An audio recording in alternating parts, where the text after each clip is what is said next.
Pengenalan buku pendek berikut membincangkan beberapa cara untuk mengukuhkan keimanan seseorang dalam Islam supaya seorang Muslim dapat berusaha lebih gigih dalam mentaati Allah yang Maha Mulia, yang melibatkan menunaikan perintahnya, menjauhi larangannya dan menghadapi takdir dengan sabar mengikut tradisi Nabi Muhammad, selawat dan salam ke atasnya.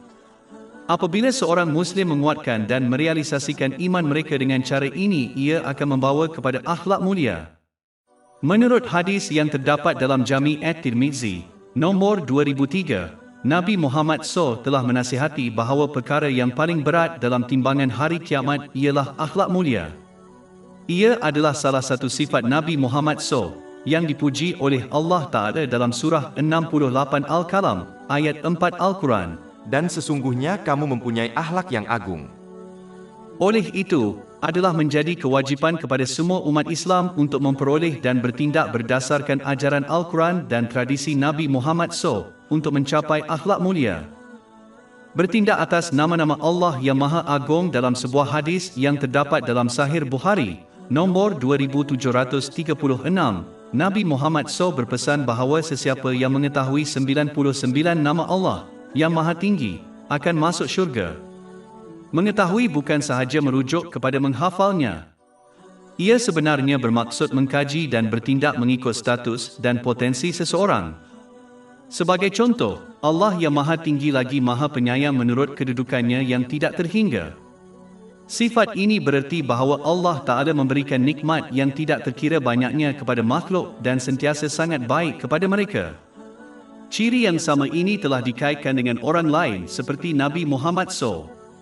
Bab 9 At-Taubah, ayat 128. Sungguh telah datang kepada kamu seorang rasul dari kalangan kamu sendiri. Sedih baginya apa yang kamu derita. Dia mengambil berat terhadap kamu, yaitu petunjuk kamu, dan terhadap orang-orang yang beriman adalah penyayang dan penyayang. Apabila digunakan merujuk kepada penciptaan berbelas kasihan bermakna lembut hati dan belas kasihan. Demikian pula Allah Maha Pengampun menurut kedudukannya yang tidak terbatas. Dan mengamalkan sifat ini dengan memaafkan orang lain adalah sesuatu yang telah digalakan dalam Islam. Bab 24 An-Nur, ayat 22. Den hendaklah mereka memaafkan dan melalaikan. Tidakkah kamu suka jika Allah mengampuni kamu? So the divine attributes of Allah, the exalted, can be adopted by Muslims according to their status. Therefore, Muslims must first understand the meaning of the divine attributes and names and then adopt the meaning of the names and their character through action until they become firmly rooted into their spiritual heart so that they can achieve noble character. Bertindak atas nama-nama dan sifat-sifat ilahi ini mengikut tahap seseorang akan menguatkan iman mereka dan oleh itu ketaatan mereka kepada Allah yang Maha Tinggi, yang melibatkan menunaikan perintahnya, menjauhi larangannya dan menghadapi takdir dengan kesabaran mengikut tradisi Nabi Muhammad, selawat dan salam ke atasnya.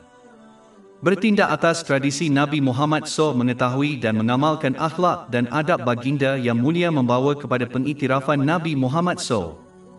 Sesiapa yang datang untuk mengenalinya tidak akan meragui tradisinya dan kebenaran yang diutuskan kepadanya. Ini membawa seorang Muslim untuk mengamalkan keikhlasan sebenar terhadapnya. Dalam hadis yang terdapat dalam Sahih Muslim nombor 196, Nabi Muhammad SAW berpesan bahawa Islam adalah keikhlasan terhadap Nabi Muhammad SAW. Ini termasuk berusaha untuk menimba ilmu untuk bertindak mengikut tradisinya. Hadis-hadis ini termasuk yang berkaitan dengan Allah Ta'ala dalam bentuk ibadah dan akhlak mulianya yang diberkati terhadap makhluk. Surah 68 Al-Qalam, ayat 4. Dan sesungguhnya kamu mempunyai akhlak yang agung. Ia termasuk menerima perintah dan larangannya sepanjang masa. Ini telah diwajibkan oleh Allah Ta'ala. Surah 59 Al-Hasyr, ayat 7. Dan apa yang diberikan Rasul kepadamu maka ambillah, dan apa yang dilarangnya bagimu maka tinggalkanlah. Ikhlas termasuk mengutamakan tradisinya daripada perbuatan orang lain kerana semua jalan menuju Allah Ta'ala tertutup kecuali jalan Nabi Muhammad SAW. Bab 3 Ali Imran, ayat 31. Katakanlah, wahai Muhammad, jika kamu mencintai Allah, ikutilah aku, niscaya Allah mengasihi kamu dan mengampuni dosa-dosa kamu. Seseorang mesti mencintai semua orang yang menyokongnya semasa hidupnya dan selepas kematiannya, sama ada mereka dari keluarganya atau sahabatnya. Semoga Allah meridai mereka semua. Menyokong mereka yang berjalan di atas jalannya dan mengajar tradisinya adalah kewajipan bagi mereka yang ingin ikhlas kepadanya. Keikhlasan juga termasuk mengasihi orang yang mencintainya dan tidak menyukai orang yang mengkritiknya tanpa mengira hubungan seseorang dengan orang ini. Ini semua diringkaskan dalam satu hadis yang terdapat dalam Sahih Bukhari, nombor 16. Ia menasihatkan bahawa seseorang tidak boleh mempunyai iman yang benar sehingga mereka mencintai Allah yang mulia dan Nabi Muhammad SAW lebih daripada keseluruhannya. Ciptaan. Cinta ini mesti ditunjukkan melalui perbuatan bukan sekadar kata-kata. Memerintahkan kebaikan dan melarang kemungkaran, berpesan-pesan kepada kebenaran dan kesabaran serta mencegah kemungkaran menguatkan iman seseorang kepada Islam. Dalam sebuah hadis yang terdapat dalam Sahih Bukhari, nombor 2686, Nabi Muhammad SAW memberi amaran bahawa gagal menunaikan kewajipan penting iaitu menyuruh kepada kebaikan dan mencegah kemungkaran boleh difahami dengan contoh perahu dengan dua tingkat penuh. Daripada orang-orang di tingkat bawah terus mengganggu orang-orang di tingkat atas apabila mereka ingin mendapatkan air. Jadi mereka memutuskan untuk menggerudi lubang di aras bawah supaya mereka boleh mengakses air secara terus. Jika orang di peringkat atas gagal menghalang, mereka semua pasti akan lemas. Adalah penting bagi umat Islam untuk tidak pernah berputus asa untuk memerintahkan kebaikan dan mencegah kemungkaran mengikut pengetahuan mereka dengan cara yang lemah lembut. Seorang Muslim tidak boleh percaya bahawa selagi mereka mentaati Allah Ta'ala, orang-orang sesat yang lain tidak akan dapat mempengaruhi mereka dengan cara yang negatif. Apel yang baik akhirnya akan terjejas apabila diletakkan bersama apel busuk. Begitu juga orang Islam yang gagal menyuruh orang lain berbuat kebaikan akhirnya akan terpengaruh dengan tingkah laku negatif mereka sama ada secara halus atau zahir. Walaupun masyarakat yang lebih luas telah menjadi lalai, seseorang itu tidak boleh berputus asa untuk menasihati orang yang menjadi tanggungannya seperti keluarga mereka kerana bukan sahaja tingkah laku negatif mereka akan lebih menjejaskan mereka, tetapi ini adalah kewajipan ke atas semua orang Islam mengikut hadis yang terdapat dalam Sunan Abu Daud, nombor 2928. Walaupun seorang Muslim diabaikan oleh orang lain, mereka harus menunaikan kewajipan mereka dengan menasihati mereka dengan cara yang lemah lembut yang disokong oleh bukti dan pengetahuan yang kukuh. Hanya dengan cara ini mereka akan dilindungi daripada kesan negatif mereka dan diampunkan pada hari kiamat. Tetapi jika mereka hanya mengambil berat tentang diri mereka sendiri dan mengabaikan tindakan orang lain, dikhawatiri kesan negatif orang lain boleh membawa kepada kesesatan mereka. Adalah penting untuk diperhatikan, kegagalan untuk bertindak atas nasihat sendiri menghalang iman daripada mengukuhkan. Dalam hadis yang terdapat dalam Sahih Bukhari, nombor 3267, Nabi Muhammad SAW telah memperingatkan bahawa sesiapa yang menyalahi nasihat mereka sendiri ketika menyuruh kebaikan dan melarang kemungkaran akan diazab di neraka. Daripada mengikuti jejak langkah orang-orang terdahulu yang soleh dengan menasihati semata-mata kerana Allah Ta'ala, banyak orang menasihati untuk alasan lain, seperti untuk mendapatkan populariti dan perkara duniawi. Sebagai contoh, sesetengah ulama sering berusaha untuk menjadi tumpuan dalam perhimpunan dan acara dan tidak berpuas hati dengan kerusi di sebelah kerana mereka inginkan kerusi tengah.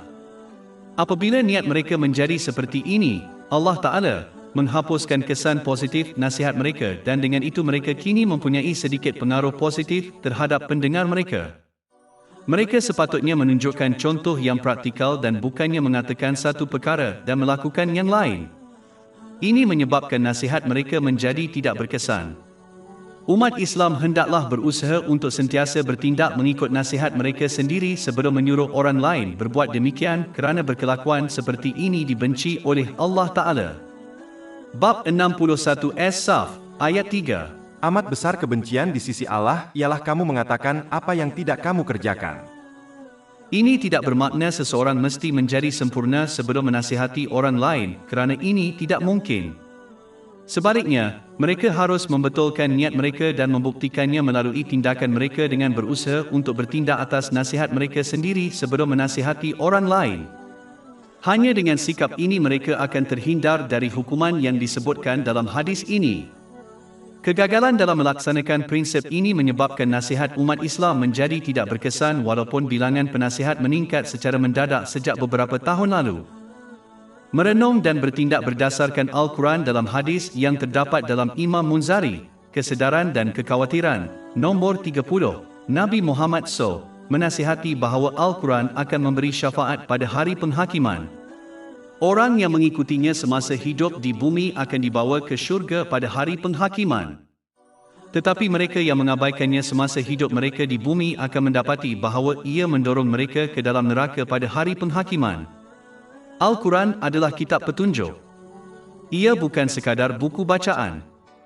Oleh itu, umat Islam mesti berusaha untuk memenuhi semua aspek Al-Quran untuk memastikan ia membimbing mereka kepada kejayaan di kedua-dua dunia.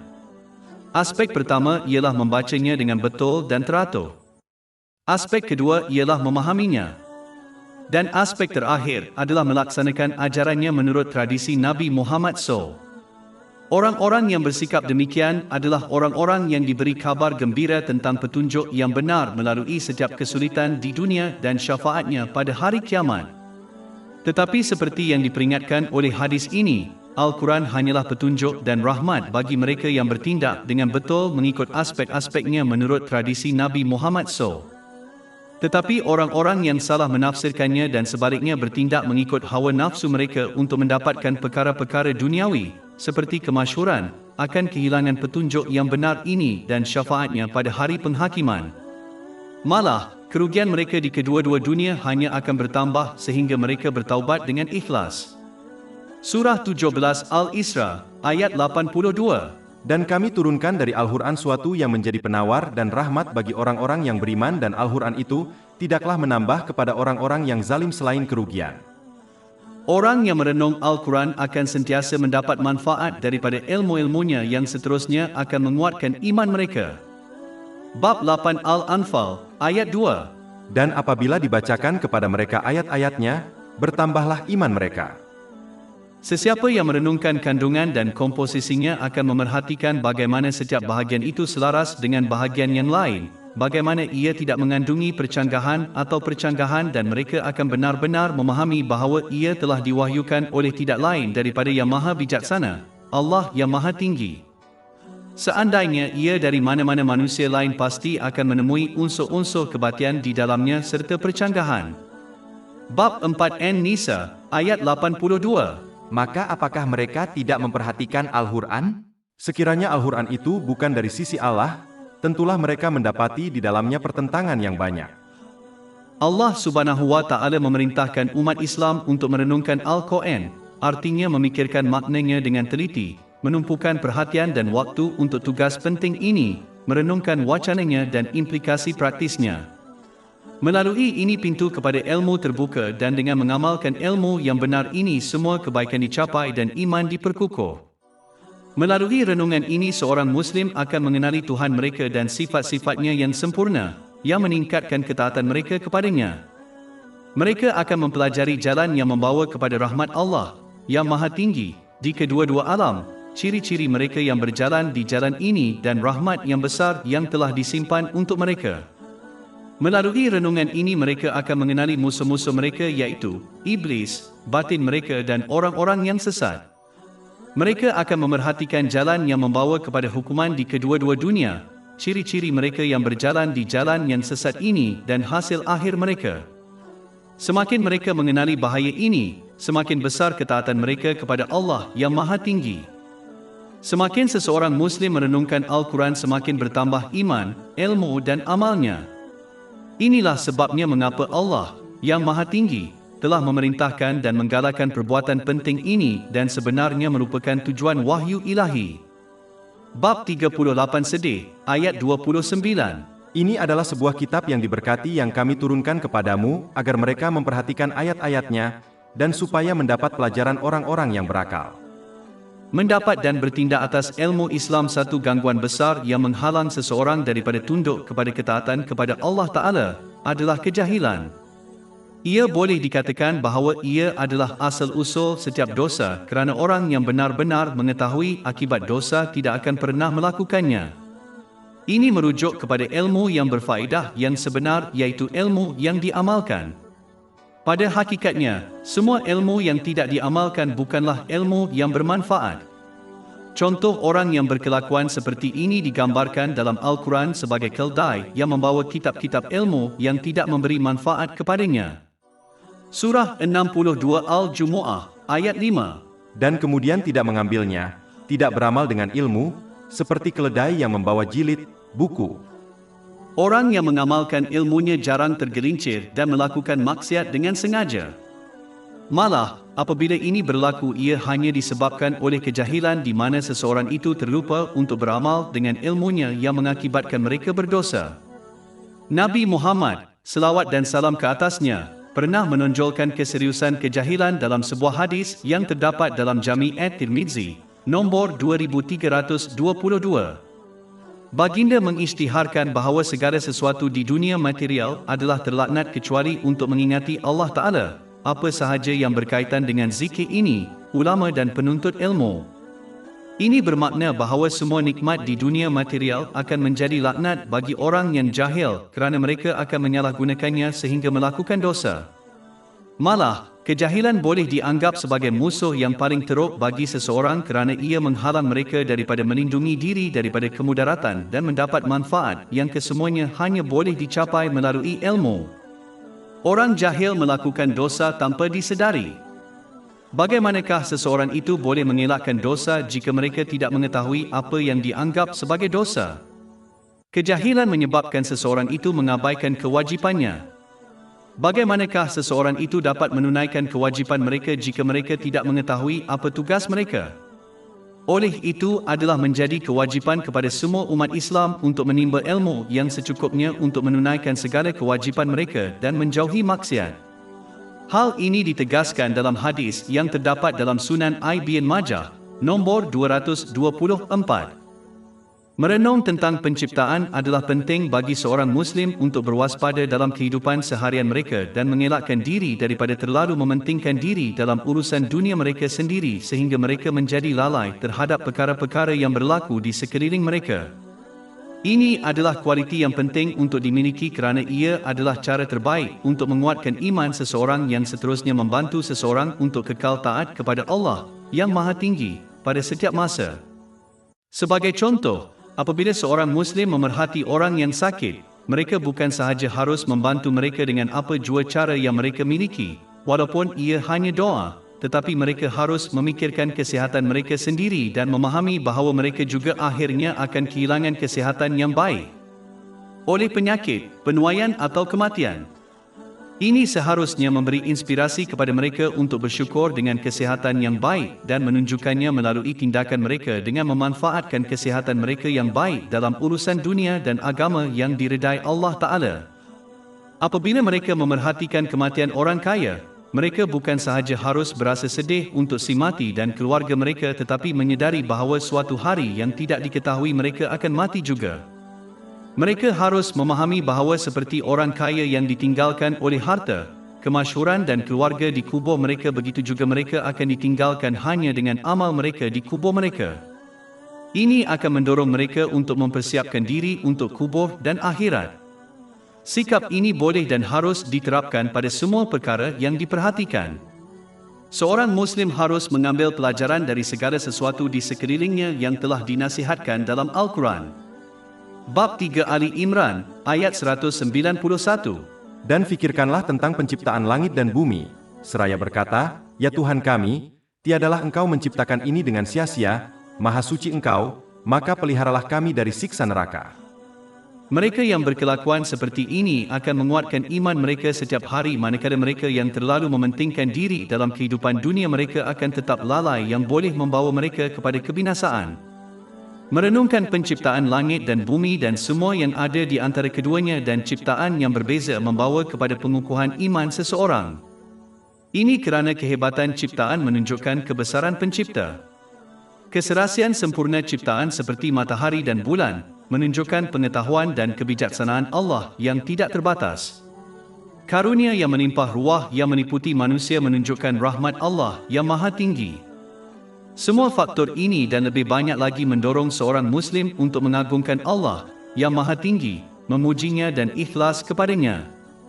Dalam sebuah hadis yang terdapat dalam Sahih Muslim nombor 196, Nabi Muhammad SAW berpesan bahawa Islam adalah keikhlasan terhadap Allah Ta'ala. Ikhlas kepada Allah Ta'ala termasuk menunaikan segala kewajipan yang diberikan olehnya berupa perintah dan larangan semata-mata untuk keredaannya. Seperti yang ditegaskan dalam hadis yang terdapat dalam Sahih Bukhari, nombor 1, semua akan dinilai dengan niat mereka. Oleh itu, jika seseorang tidak ikhlas kepada Allah Ta'ala, apabila beramal soleh mereka tidak akan mendapat pahala di dunia dan di akhirat.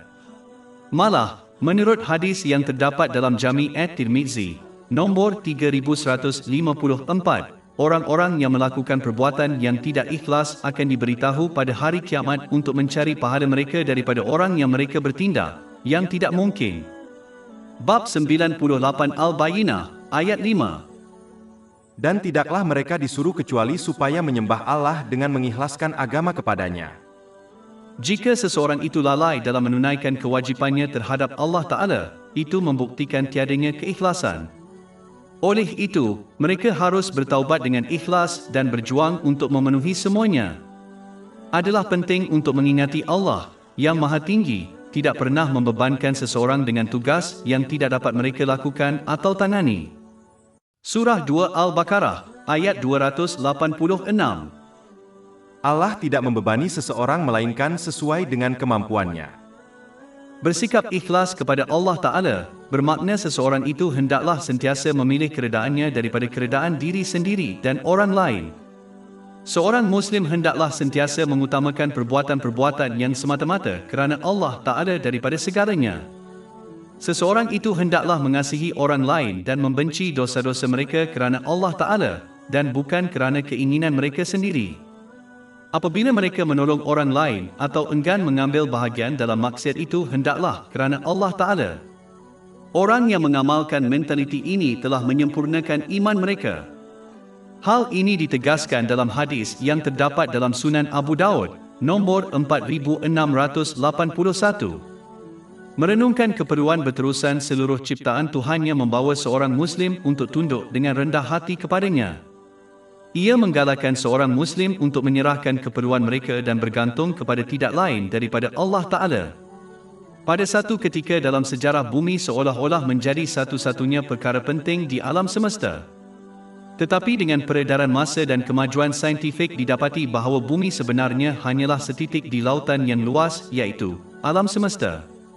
Adalah penting bagi umat Islam untuk memahami ajaran saintifik ini kerana ia memberi inspirasi kepada seseorang untuk mengamalkan ciri-ciri yang baik, seperti kepercayaan kepada kuasa Allah yang tidak terhingga. Apabila seorang Muslim menghadapi kesulitan dan mempersoalkan pertolongan Allah Ta'ala, mereka harus merenungkan ukuran alam semesta dan berapa banyak makhluk yang ada di dalamnya. Bumi adalah satu planet dalam sistem suria yang terdiri daripada banyak planet dan bintang. Banyak sistem suria membentuk galaksi. Banyak galaksi membentuk alam semesta. Seorang Muslim sangat percaya bahawa semua ini diciptakan dan dipelihara oleh Allah yang Maha Agung, tanpa sebarang sekutu atau pertolongan. Apabila seorang Muslim merenungkan perkara ini secara mendalam, mereka harus sedar bahawa jika Allah, yang Maha Tinggi, dapat mengekalkan seluruh alam ini tanpa apa-apa yang terputus atau tidak selari, Dia juga boleh mengurus masalah dan kesulitan mereka. Peruntukan adalah sesuatu yang sering ditekankan oleh orang ramai dan dalam beberapa kes tekanan ini malah mendorong mereka untuk mendapatkan peruntukan daripada sumber yang menyalahi undang-undang. Setiap kali seorang Muslim menghadapi tekanan ini, mereka harus merenungkan alam semesta dan ciptaan yang tidak terhitung banyaknya yang disediakan oleh Allah SWT secara berterusan. Jika dia melakukan ini, mengapa seseorang harus mengesyaki dia tidak akan menyediakan peruntukan bagi seseorang yang hanya memerlukan beberapa perkara untuk menyara dirinya? Mengundur selangkah ketika menghadapi kesulitan dan menilai fakta-fakta ini adalah cara terbaik untuk menghilangkan tekanan dan menguatkan kepercayaan seseorang kepada Allah yang Maha Tinggi. Ajaran terdapat di dalam Al-Quran dan dalam tradisi Nabi Muhammad SAW, seperti janji Allah Ta'ala, untuk menyediakan rezeki yang berterusan kepada makhluk. Surah 29 Al-Ankabut, ayat 60. Dan berapa banyak makhluk yang tidak membawa rezekinya. Allah memberi rezeki kepadanya dan untuk kamu. Tetapi kebenaran ajaran ini juga terdapat dalam penciptaan, seperti alam semesta. Bab 3 Ali Imran, ayat 190. Sesungguhnya dalam penciptaan langit dan bumi, dan silih bergantinya malam dan siang terdapat tanda-tanda bagi orang-orang yang berakal. Oleh itu, adalah penting bagi umat Islam untuk mula-mula mempelajari dan bertindak berdasarkan ajaran kitab suci ilahi dan kemudian merenung tentang penciptaan. Ini akan membawa kepada pengukuhan iman seseorang, termasuk pengukuhan tawakal seseorang kepada Allah Ta'ala. Merenungkan nikmat Allah yang maha tinggi, tidak ada makhluk yang terlepas dari nikmat Allah yang tidak terhitung jumlahnya, dan merenungkannya akan menguatkan iman seseorang kepadanya. Iman mendorong seseorang untuk menunjukkan kesyukuran yang sebenar-benarnya atas nikmat Allah, yang seterusnya menguatkan iman seseorang.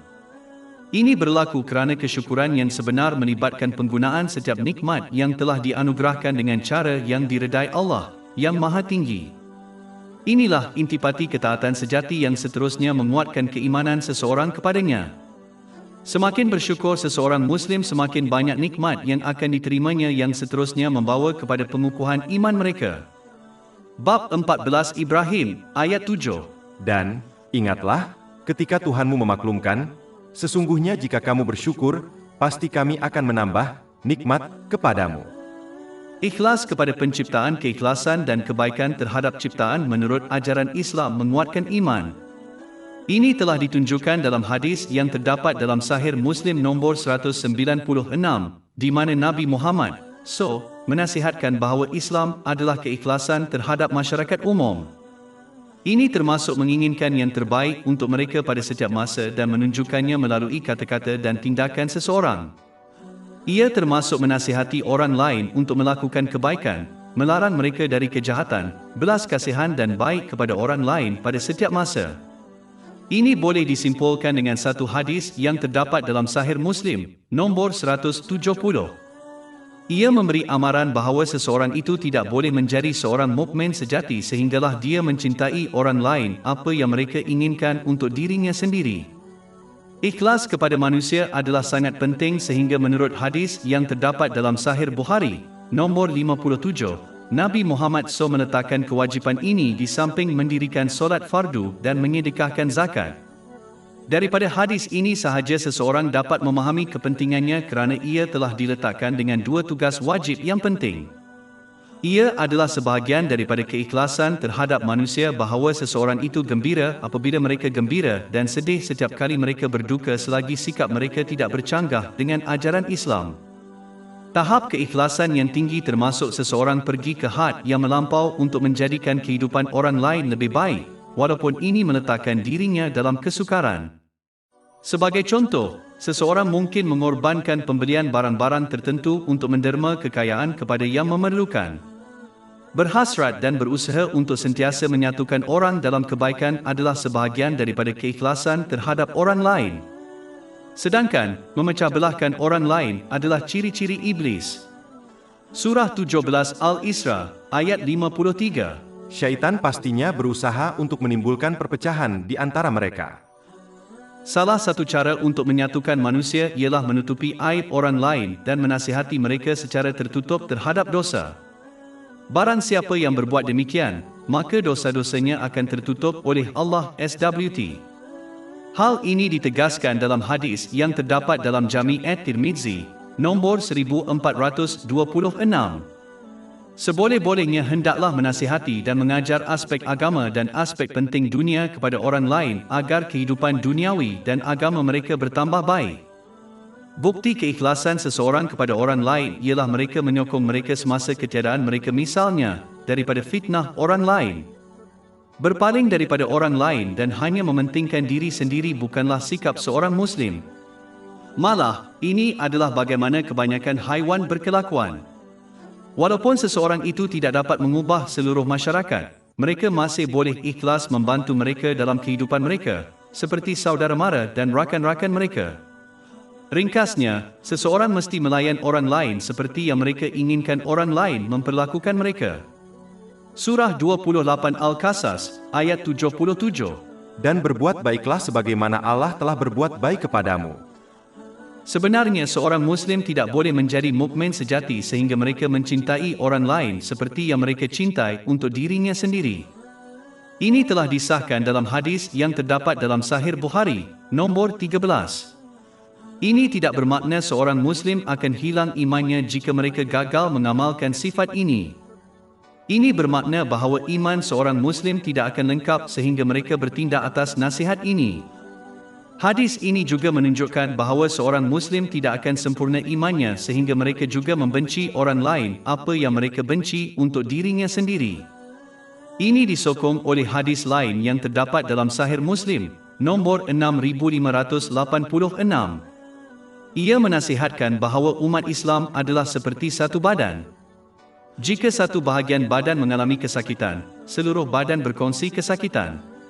Perasaan bersama ini termasuk mengasihi dan membenci orang lain apa yang dicintai dan dibenci untuk dirinya sendiri. Seorang Muslim hanya boleh mencapai status ini apabila hatinya bebas daripada sifat-sifat jahat, seperti hasad dengki. Sifat-sifat jahat ini akan sentiasa menyebabkan seseorang itu menginginkan yang lebih baik untuk dirinya. Maka pada hakikatnya, hadis ini merupakan petunjuk bahawa seseorang itu hendaklah mensucikan hati dengan mengamalkan sifat-sifat yang baik, seperti pemaaf, dan menghilangkan sifat-sifat buruk, seperti hasad. Ini hanya mungkin melalui pembelajaran dan tindakan berdasarkan ajaran Al-Quran dan tradisi Nabi Muhammad, selawat dan salam ke atas baginda. Adalah penting bagi umat Islam untuk memahami bahawa menginginkan kebaikan untuk orang lain akan menyebabkan mereka kehilangan perkara yang baik. Perbendaharaan Allah yang Maha Tinggi tiada had, maka tidak perlu mengamalkan mentaliti mementingkan diri dan tamak. Menginginkan kebaikan untuk orang lain termasuk berusaha untuk membantu orang lain dalam apa jua cara yang boleh, seperti sokongan keuangan atau emosi. Dengan cara yang sama seseorang ingin orang lain membantu mereka pada saat mereka memerlukan. Oleh itu, cinta ini mesti ditunjukkan melalui tindakan bukan sekadar kata-kata. Walaupun seorang Muslim melarang kemungkaran dan memberikan nasihat yang bercanggah dengan keinginan orang lain, mereka harus melakukannya dengan lembut seperti mereka mahu orang lain menasihati mereka dengan baik. Seperti yang dinyatakan sebelum ini, hadis utama yang dibincangkan menunjukkan kepentingan menghapuskan semua sifat buruk yang bercanggah dengan kasih sayang dan perhatian bersama, seperti hasad dengki. Iri hati adalah apabila seseorang ingin memiliki nikmat tertentu yang hanya boleh diperolehi apabila ia diambil dari orang lain. Sikap ini merupakan cabaran langsung kepada pengagihan nikmat yang dipilih oleh Allah Ta'ala. Skim sebabnya ia adalah dosa besar dan membawa kepada kemusnahan perbuatan baik orang yang dengki. Ini telah diperingatkan dalam hadis yang terdapat dalam Sunan Abu Daud, nombor 4903. Jika seorang Muslim mesti menginginkan harta yang halal yang dimiliki oleh orang lain, mereka harus berharap dan berdoa kepada Allah Ta'ala untuk memberikan mereka perkara yang sama atau serupa tanpa kehilangan orang lain. Berkat itu, hasad dengki jenis ini adalah halal dan terpuji dalam aspek agama. Ini telah dinasihatkan dalam sebuah hadis yang terdapat dalam Sahih Muslim, nombor 1896. Nabi Muhammad SAW berpesan agar umat Islam hanya cemburu kepada orang kaya yang menggunakan hartanya dengan betul. Dan cemburulah kepada orang yang berilmu yang menggunakan ilmunya untuk memberi manfaat kepada diri sendiri dan orang lain. Seorang Muslim bukan sahaja harus mencintai orang lain untuk mendapatkan nikmat dunia yang halal, tetapi juga untuk mereka mendapat rahmat agama di kedua-dua dunia. Bahkan, apabila seseorang menginginkan ini untuk orang lain, ia mendorong mereka untuk berusaha lebih keras dalam ketaatan kepada Allah, dengan menunaikan perintahnya, menjauhi larangannya dan dengan menghadapi takdir dengan sabar. Persaingan sihat seperti ini dialu-alukan dalam Islam. Surah 83 Al-Mutaffifin, ayat 26. Jadi untuk ini biarkan para pesaing bertanding. Dorongan ini juga akan memberi inspirasi kepada seorang Muslim untuk menilai diri mereka untuk mencari dan menghapuskan sebaran kesalahan dalam akhlak mereka. Apabila kedua-dua unsur ini menggabungkan makna, berusaha dalam ketaatan yang ikhlas kepada Allah yang Maha Agung dan membersihkan akhlak seseorang, ia membawa kepada kejayaan di kedua-dua dunia. Oleh itu, seorang Muslim bukan sahaja harus mengaku mengasihi orang lain apa yang mereka inginkan untuk dirinya secara lisan, tetapi menunjukkannya melalui tindakan mereka. Diharapkan bahawa orang yang mengambil berat terhadap orang lain dengan cara ini akan mendapat keprihatinan Allah Ta'ala di kedua-dua alam. Ini telah ditunjukkan dalam hadis yang terdapat dalam Jami' at-Tirmizi, nombor 1930. Berusaha menentang perkara yang melawan iman, berjuang melawan cabang-cabang kekufuran seperti kemunafikan dan dosa, membantu menguatkan iman. Sama seperti perlu untuk bertindak atas perkara-perkara yang secara langsung menguatkan iman, ia juga perlu untuk berusaha melawan perkara-perkara yang melemahkan iman. Ini termasuklah bertaubat secara ikhlas daripada dosa. Taubat yang sungguh-sungguh termasuk penyesalan, memohon ampun kepada Allah SWT, dan sesiapa yang dizalimi berjanji tidak akan mengulangi dosa atau dosa yang serupa dan menebus sebarang hak yang telah dilanggar terhadap Allah yang Maha Tinggi dan manusia. Seorang Muslim mesti memerangi keraguan dalam agama dengan ilmu dan amal, dan keinginan asas mesti diganti dengan keinginan iman. Ini kerana keinginan untuk kejayaan sebenar hanya boleh benar-benar wujud dengan meninggalkan keinginan asas dan menentangnya. Apabila seorang Muslim menghalang dirinya daripada menjadi mangsa keraguan, dan keinginan asas iman mereka akan menjadi kuat dan lengkap. Umat Islam hendaklah tetap teguh apabila mereka diserang oleh musuh-musuh mereka, iaitu syaitan batin mereka dan orang-orang yang mengajak mereka ke arah kemaksiatan kepada Allah SWT. Seorang Muslim tidak boleh membelakangkan ketaatan kepada Allah Ta'ala setiap kali mereka digoda oleh musuh-musuh ini. Sebaliknya, mereka harus tetap teguh dalam ketaatan kepada Allah Ta'ala yang meliputi menunaikan perintahnya, meninggalkan larangannya, dan menghadapi takdir dengan sabar. Ini dicapai dengan menjauhi tempat, benda dan orang yang mengajak dan menggoda mereka ke arah maksiat dan kemaksiatan kepada Allah Ta'ala. Menghindari perangkap syaitan hanya dapat dicapai dengan menimba dan mengamalkan ilmu Islam. Cara yang sama perangkap di jalan hanya dielakkan dengan memiliki pengetahuan tentang mereka yang sama. Ilmu Islam dituntut untuk mengelakkan perangkap syaitan. Sebagai contoh, seorang Muslim mungkin menghabiskan banyak masa membaca Al-Quran, tetapi kerana kejahilan mereka mungkin merosakkan amal soleh mereka tanpa menyedarinya melalui dosa seperti mengumpat. Seorang Muslim pasti akan menghadapi serangan-serangan ini, maka mereka harus mempersiapkan diri untuk menghadapinya melalui ketaatan yang tulus kepada Allah SWT, dan sebagai balasannya memperoleh pahala yang tidak terhitung.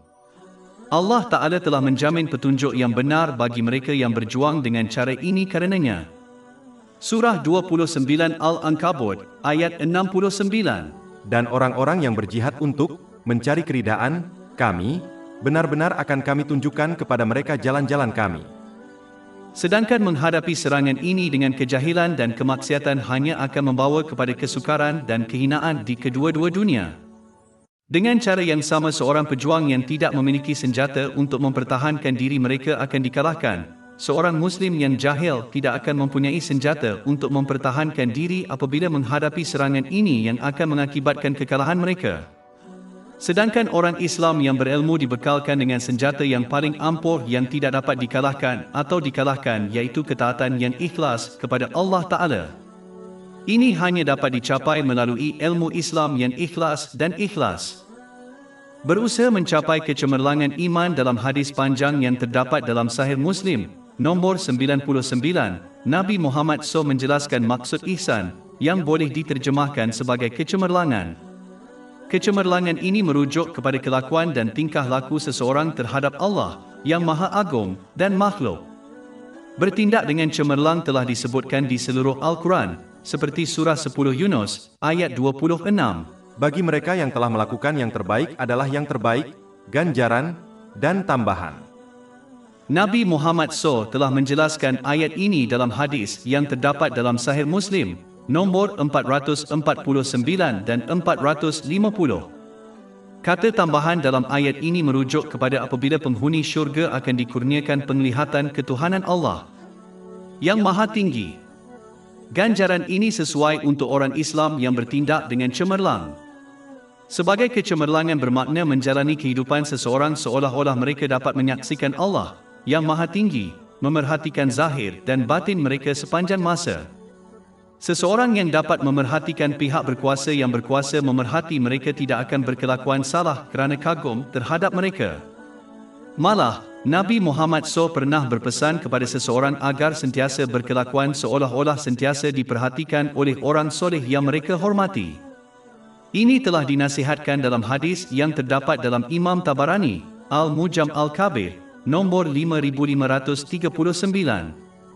Sesiapa yang berbuat demikian akan sangat jarang melakukan dosa dan sentiasa bersegera ke arah kebaikan. Sikap ini menimbulkan rasa takut kepada Allah Ta'ala dan bertindak sebagai perisai dari api ujian di dunia dan api neraka di akhirat. Kewaspadaan ini akan memastikan seseorang bukan sahaja menunaikan semua kewajipan mereka terhadap Allah yang Maha Agung, tetapi ia juga mendorong mereka untuk menunaikan tanggungjawab mereka terhadap ciptaan. Puncaknya adalah dengan ikhlas memperlakukan orang lain dengan kebaikan. Orang ini akan memenuhi hadis yang terdapat dalam Jami' At-Tirmizi, nombor 251, yang menasihati bahawa seseorang tidak boleh menjadi mukmin yang sebenar sehingga dia mencintai orang lain seperti yang dia cintai untuk dirinya sendiri. Tahap kecemerlangan ini memastikan seseorang itu beramal dengan niat yang betul, iaitu asas iman mengikut hadis yang terdapat dalam Sahih Bukhari, nombor 1. Kejayaan dijamin bagi orang yang beramal dan menunjukkan tingkah laku yang baik dengan niat yang betul, iaitu untuk mendapat keredaan Allah Ta'ala. Semakin cemerlang seseorang bertindak, semakin kuat imannya sehingga menjadi seorang Muslim yang jauh dari kelalaian dan sentiasa berhempas pulas memperindah akhirat dan dunia mengikut ajaran Islam. Dikuatiri balasan pahala ini akan diberikan kepada orang-orang yang berpaling dari Allah Ta'ala.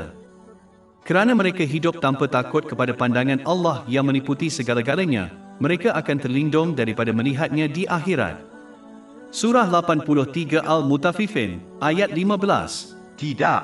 Sesungguhnya dari Tuhan mereka pada hari itu, mereka akan berpecah belah. Mereka yang gagal mencapai tahap bertindak seolah-olah mereka menyaksikan Allah yang Maha Tinggi, mesti bertindak mengikut bahagian kedua nasihat yang diberikan dalam hadis utama yang dipetik pada awalnya.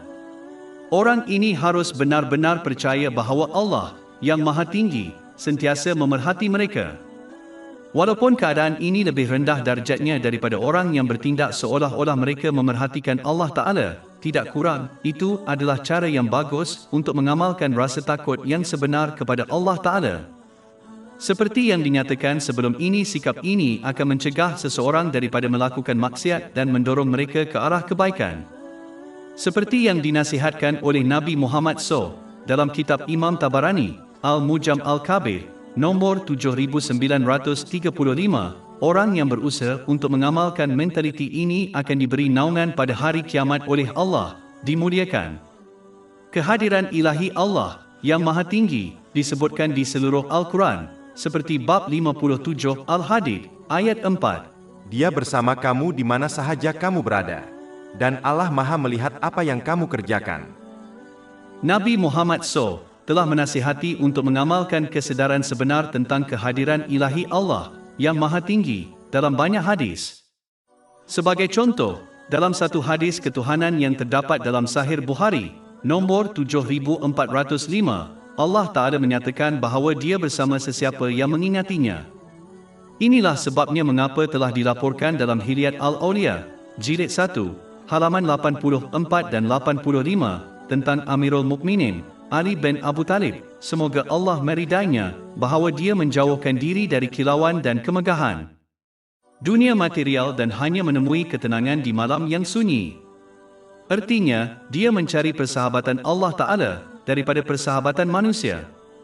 Mengamalkan kesedaran tentang kehadiran ilahi Allah yang Maha Tinggi bukan sahaja mencegah dosa dan menggalakkan perbuatan baik, tetapi ia juga mencegah kesunyian dan kemurungan.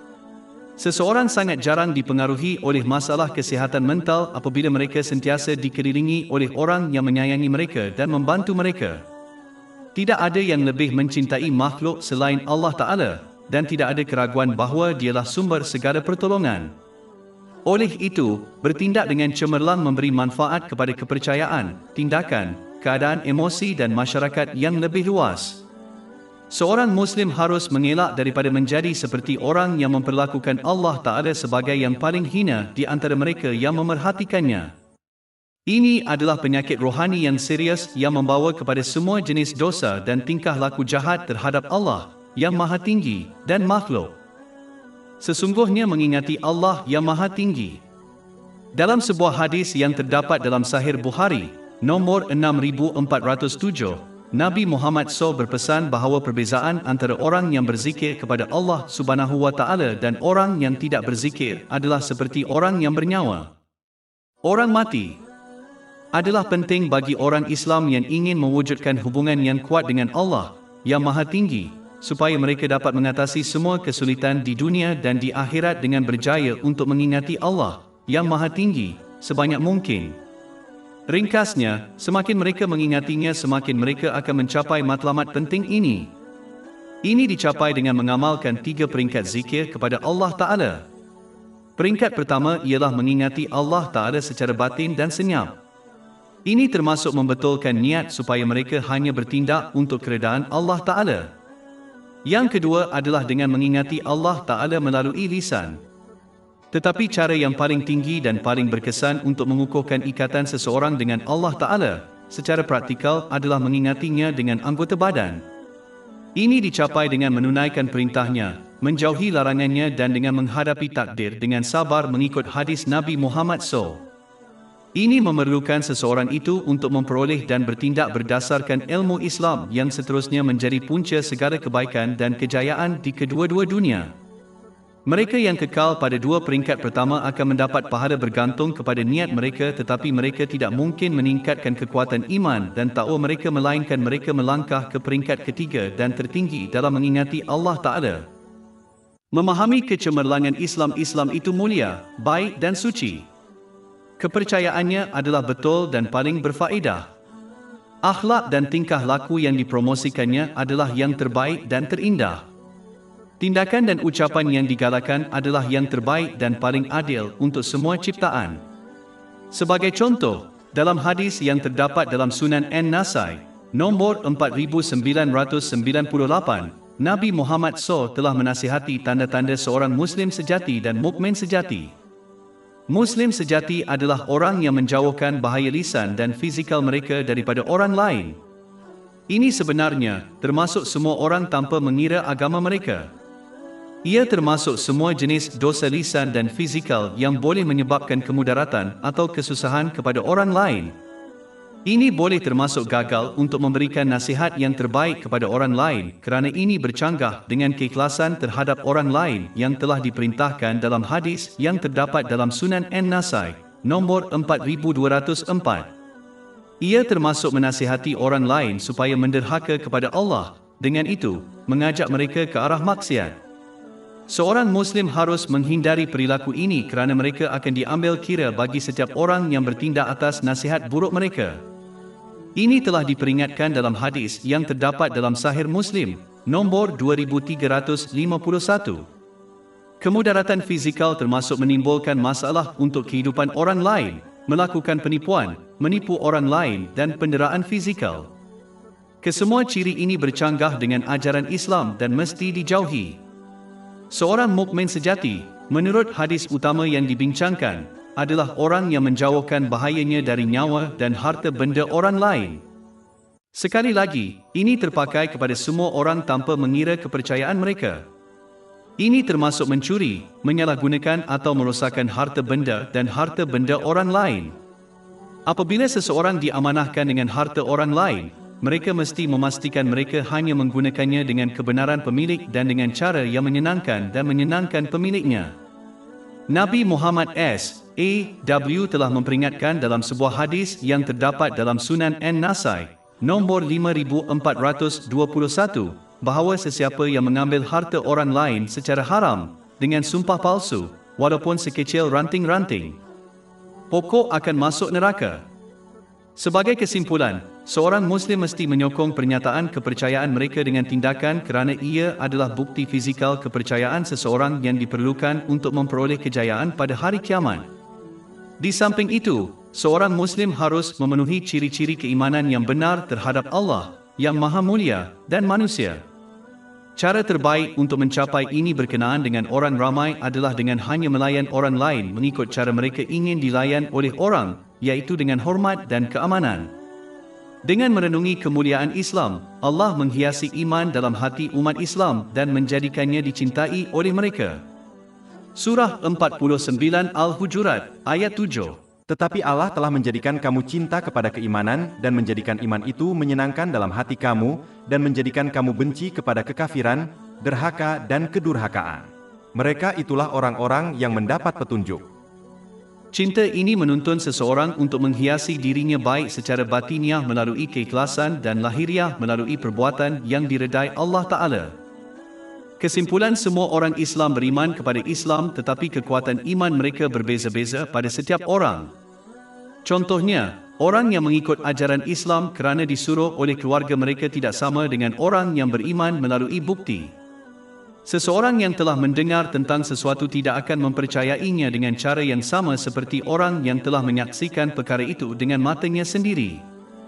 Sebagaimana ditegaskan dalam hadis yang terdapat dalam Sunan Ibn Majah, nombor 224, menuntut ilmu yang bermanfaat adalah kewajipan ke atas semua orang Islam. Salah satu sebabnya ialah ia adalah cara terbaik seorang Muslim untuk menguatkan iman mereka terhadap Islam. Ini penting untuk diteruskan kerana semakin kuat kepastian iman seseorang, semakin besar peluang mereka akan terus teguh di jalan yang betul, terutamanya apabila menghadapi kesukaran.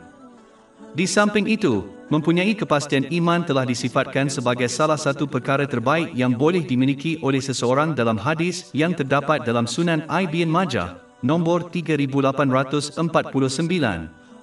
Pengetahuan ini harus diperoleh dengan mempelajari Al-Quran dan hadis Nabi Muhammad, selawat dan salam ke atasnya, melalui sumber yang boleh dipercayai.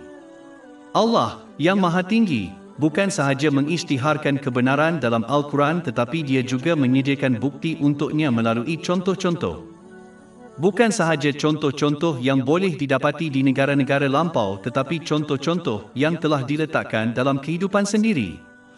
Sebagai contoh, dalam Al-Quran, Allah Ta'ala menasihati bahawa kadang-kadang seseorang itu menyukai sesuatu walaupun ia akan menyusahkan mereka jika mereka memperolehnya. Begitu juga, mereka mungkin membenci sesuatu sedangkan padanya banyak kebaikan yang tersembunyi bagi mereka. Surah 2 Al-Baqarah, ayat 216. Tetapi boleh jadi kamu membenci sesuatu dan ia baik bagimu, dan boleh jadi kamu menyukai sesuatu dan ia amat buruk bagimu. Dan Allah mengetahui, sedang kamu tidak mengetahui. Terdapat banyak contoh kebenaran ini dalam sejarah seperti Pakatan Hudaibah. Sesetengah orang Islam percaya perjanjian ini, yang dibuat dengan orang bukan Islam Mekah, akan memihak kepada kumpulan yang kedua. Namun, sejarah jelas menunjukkan bahawa ia memihak kepada Islam dan umat Islam. Peristiwa ini dibincangkan dalam hadis yang terdapat dalam Sahih Bukhari, nombor 2731 dan 2732. Jika seseorang merenung kehidupan mereka sendiri, mereka akan mendapati banyak contoh apabila mereka percaya sesuatu itu baik sedangkan ia sebenarnya buruk untuk mereka dan sebaliknya. Contoh-contoh ini membuktikan kesahihan ayat ini dan membantu menguatkan iman seseorang. Contoh lain terdapat dalam bab 79 An-Naziat, ayat 46. Maka pada hari mereka melihatnya, hari kiamat, seakan-akan mereka tidak tinggal di dunia, melainkan pada siang hari atau pagi harinya. Jika seseorang membelik lembaran sejarah, mereka akan melihat dengan jelas bagaimana empayar besar datang dan pergi. Tetapi apabila mereka pergi, mereka meninggal dunia dalam cara yang seolah-olah mereka hanya di bumi untuk seketika. Semua kecuali beberapa tanda mereka telah pudar seolah-olah mereka tidak pernah hadir di bumi pada mulanya. Begitu juga, apabila seseorang merenung kehidupan mereka sendiri, mereka akan menyedari bahawa tidak kira berapa umur mereka dan tidak kira betapa lambatnya hari-hari tertentu mungkin dirasakan secara keseluruhannya, kehidupan mereka setakat ini telah berlalu dalam sekelip mata. Memahami kebenaran ayat ini menguatkan kepastian iman seseorang dan ini mendorong mereka untuk mempersiapkan diri untuk akhirat sebelum kesudahan masanya. Al-Quran dan hadis Nabi Muhammad, selawat dan salam ke atas baginda, penuh dengan contoh seperti itu. Oleh itu, seseorang harus berusaha untuk belajar dan bertindak berdasarkan ajaran-ajaran ilahi ini supaya mereka menerima kepastian iman. Orang yang mencapainya tidak akan goyah dengan kesulitan yang mereka hadapi dan akan tetap teguh di jalan yang menuju ke pintu surga. Bab 41 Fusilat, ayat 53. Kami akan perlihatkan kepada mereka tanda-tanda, kekuasaan, kami di segenap ufuk dan pada diri mereka sendiri, sehingga jelas bagi mereka bahwa ia adalah benar.